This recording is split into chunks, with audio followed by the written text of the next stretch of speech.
अस्सलामु अलैकुम आज बनाओ अस एयर फ्रायरस मज मजेदार त्रोश त्रोश तंदूरी चिकन अत आसि तिथुय मजे युथ बड़न बड़न रेस्टोरेंटन मज खेवान तो बेय बनावनस मज ते वारिया सहल तो आसान तो वमे तुह यह अजुक तंदूरी चिकन पसंद तो पक्यो करो अस जल्दी जल्दी शुरू बह गोस कॉकड़ वलिस निश तो अमिस होत मे कॉकड़ पूत तो अमिस होत मे यह न्युक न्युक निकरत यह थो मे यथ छान मज तो अमे पत थवन यह छलित छुकित असल पे छलहोन यह तान तान तो अमे पत फेनो यह आब तो त्रो कॉकड़ पूत यथ बड़िस बानस मज तुम वुचान यथ कित निक निक पीस मे कर्मित इत कन तार निक निक पीस कर इथे कन तो ये करोन मैरिनेट अत त्रा बह जम दद कवल ऊर तो बे त्रा बह यह तोमल ओट 2 चमच लकटी लकटी तो अमे पत त्रा बह यह ग्रीन चिली सॉस लकट लकट 2 चमच तो बे त्रा बह यह रेड चिली सॉस त 2 चमच लकटी तो बे त्रावस रुहन तो अदरक पेस्ट बोड़ हूँ 1 चमच तो बे त्रावस दानवल पाउडर 1 चमच बे त्रावस बदियान पाउडर 1 चमच बे त्रा बह ये मर्चवांगन पाउडर चमच ओड़ तो बे त्रावस नून चमच 1 नून कूत खेवान तमे हिसाब त्रो ते बे मे यह तेल कड़ित थोमुत यह फल तेल यह थो मे ठंड कर तो अमे पत त्रो मे ये कॉकड़स सती यम मे तिलस 3 कंड गरम थमित कर तो अमे पत रलाहोन यह सोरे मसाल तेल गस यथ कॉकड़स सही पे रलन तो अमे पत थवो पे ढकन तो थवन फ्रिजस मज मैरिनेट करने बापत 1 to 2 घंटे 1 to 2 घंटे गसित कड़ोन ये फ्रीजर मज नेबर तो अमे पत रलावन बे सही पे वह यह मैरिनेट गोमुत असल पे यह जम्योमुत हूँ तो अमे पत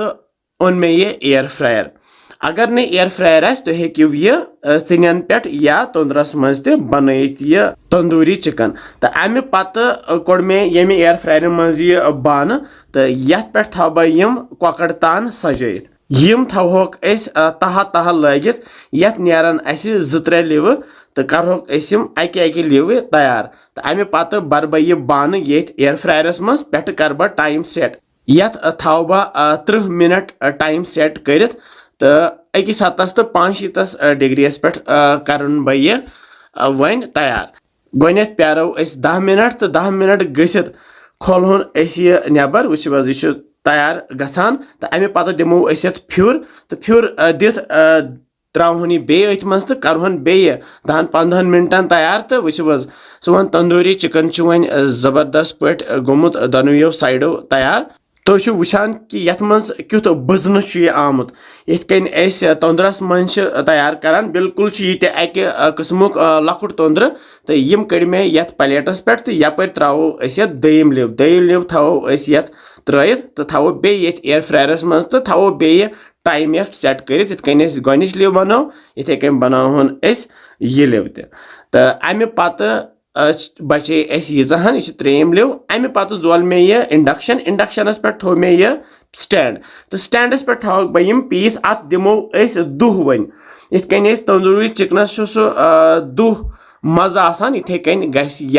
इथे कन अके तान करहोक तैयार तो थवोक यथ प्लेटस पे वन सजाइत वुचु यमन तानन क्युत रंग त खोत तो बे अत तंदूर मुशक और मजेदार तो प्लेटस पे सजित मे यह चटिन बनोमच यह मे बनोमिज डून 2 बे क्या मर्चवांगन तो बे दानवल तो अत सत त्रो मे जाम दोद तो मिक्सर ग्राइंडरस मज बनो मे अत चटिन तो अथ सती खेमोक वह बह हावो तुह अंदर तुत मैरिनेट तो बे सनोमुत कॉकड़ तो जबरदस्त मज अत वमेद तुह अजुक तंदूरी चिकन पसंद आमुत तुह त बनजो जो वनान कि बसान तुम सान रेसिपीज इंशाल्लाह समखो बे क्या मजेदार रेसिपियन सो थो पन ख्याल बिहु रबस हवाल।